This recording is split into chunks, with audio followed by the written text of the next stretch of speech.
साथियों नमस्कार, कैसे हो। स्वागत है आप सभी का नारायण एकेडमी यूट्यूब प्लेटफॉर्म पर। साथियों दिल से आत्मा से एक बार मन लगाकर पूरा सुने, क्योंकि पेपर में यहीं से क्वेश्चन बनते हैं साथियों। पेपर में यहीं से आएगा, बिल्कुल आसान तरीके से समझे साथियों। आज हम बात कर लेते हैं वर्ण विच्छेद। वर्ण विच्छेद क्लियर है साथियों। नेक्स्ट स्वर, या तो वर्ण के बारे में बात कर रहे हैं। स्वर, जिन वर्णों का उच्चारण करते समय श्वास वायु बिना किसी से टकराए अर्थात बिना किसी रुकावट के सीधी बाहर निकल जाती है, वे वर्ण स्वर कहलाते हैं साथियों। जिन वर्णों के उच्चारण के समय किसी अन्य ध्वनि के सहारे की आवश्यकता नहीं होती है, जैसे आ ई ऊ ऋषि ए ऐ ओ औ, तो साथियों 11 स्वर कहलाते हैं। 11 स्वर। नेक्स्ट स्वर के भेद। हर्ष स्वर अ ई उ, साथियों इन्हें एक मात्रिक या लघु स्वर भी कहा जाता है। इसकी परिभाषा, जिन स्वरों को बोलने में कम समय लगे अर्थात एक मात्रा का समय लगे, वो एक मात्रिक स्वर या हर्ष स्वर या लघु स्वर कहलाते हैं साथियों। नेक्स्ट दीर्घ स्वर आ बड़ी ई बड़ा उ, ये द्विमात्रिक स्वर कहलाते हैं साथियों। इन्हें द्विमात्रिक या गुरु स्वर भी बोल सकते हैं साथियों। वे स्वर जिन्हें बोलने में दुगुना समय लगे अर्थात 2 मात्रा का समय लगे, वो द्विमात्रिक स्वर कहलाते हैं साथियों। प्लुत स्वर, इन्हें त्रिमात्रिक स्वर के नाम से भी जाना जाता है साथियों। वे स्वर जिन्हें बोलने में 3 गुना समय लगे अर्थात 3 मात्रा का समय लगे या 3 गुना समय, त्रिमात्रिक स्वर कहलाते हैं साथियों। जैसे ओम, राम, तो इसका उपयोग किसी को पुकारने चिल्लाने में किया जाता है साथियों। नेक्स्ट संयुक्त स्वर ए ऐ ओ औ, संयुक्त स्वर जो 2 से मिलकर बने होते हैं साथियों, वो संयुक्त स्वर या संधि स्वर भी कहलाते हैं साथियों। संधि स्वर भी कहलाते हैं वो।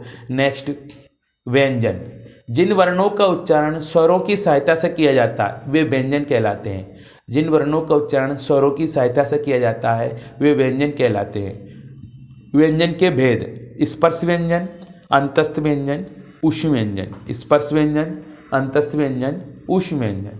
तो बात करते हैं साथियों स्पर्श व्यंजन का वर्ग।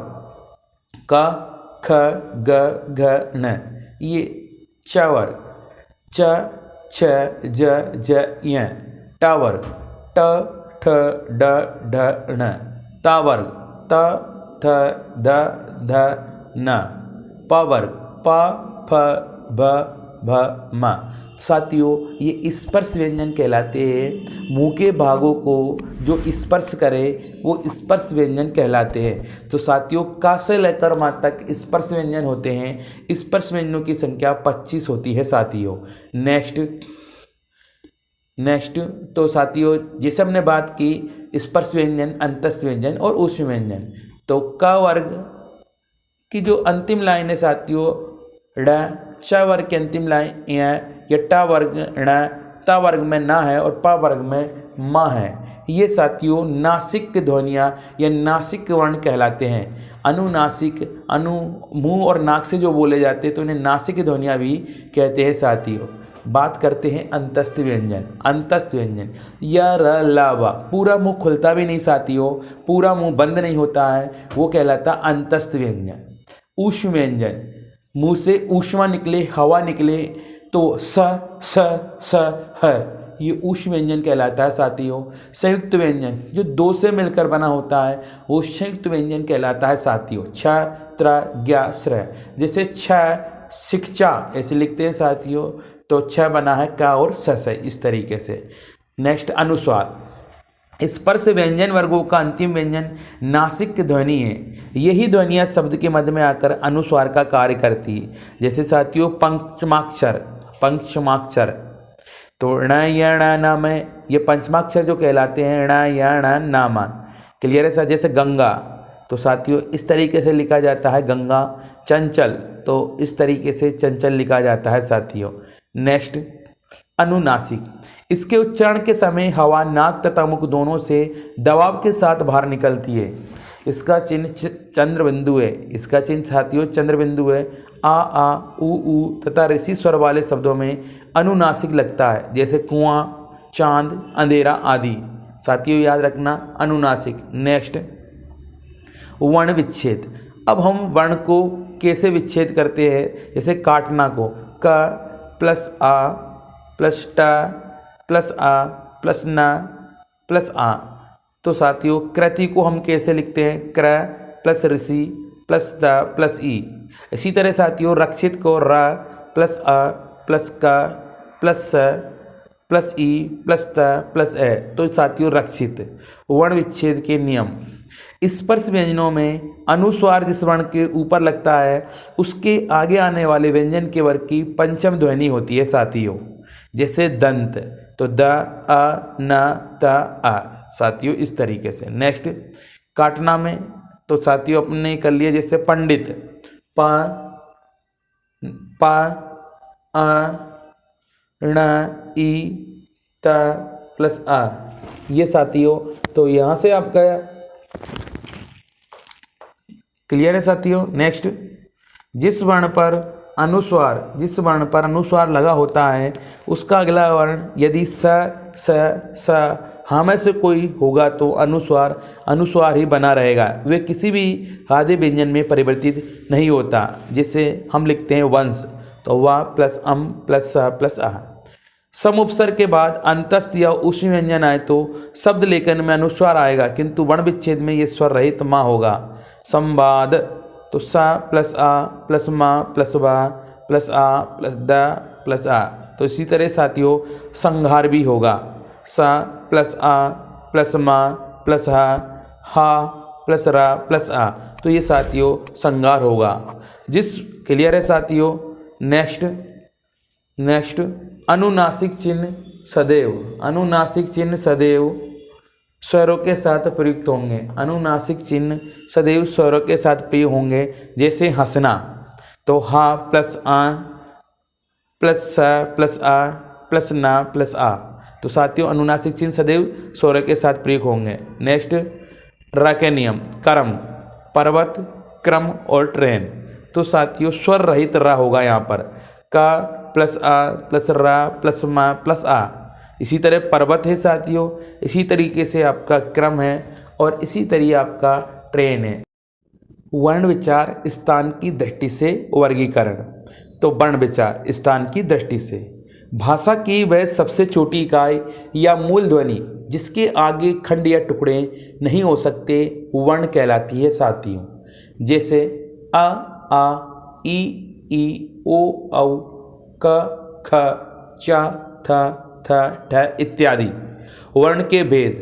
वर्ण के दो भेद होते हैं साथियों, स्वर और व्यंजन। तो बात कर लेते हैं स्वर वे है जिनका उच्चारण बिना अवरोध या विघ्न बाधा के होता है। स्वर इस प्रकार है, हस्वर अ ई उ ऋषि, दीर्घ स्वर बड़ा आ बड़ी ई बड़ा उ, संयुक्त स्वर ए ऐ ओ औ। नेक्स्ट बात कर लेते हैं साथियों व्यंजन की। व्यंजन वे वर्ण है जिनका उच्चारण स्वरों की सहायता से होता है। इनका निम्न वर्गों में बांटा गया है साथियों। स्पर्श व्यंजन के बारे में बात करते, का वर्ग, चा वर्ग, टा वर्ग, ता वर्ग और ये पा वर्ग, ये स्पर्श व्यंजन कहलाते हैं साथियों। स्पर्श व्यंजनों की संख्या 25 होती है साथियों, 25 याद रखिएगा थोड़ा सा। अंतस्थ व्यंजन या रल्लावा ये 4 होते हैं साथियों। ऊष्मस्थ व्यंजन ये भी 4 होते हैं, स है। संयुक्त व्यंजन छ त्र ज्ञ स्र ये भी 4 होते हैं साथियों।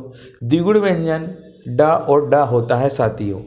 नेक्स्ट उच्चारण स्थान के आधार पर वर्णों का वर्गीकरण।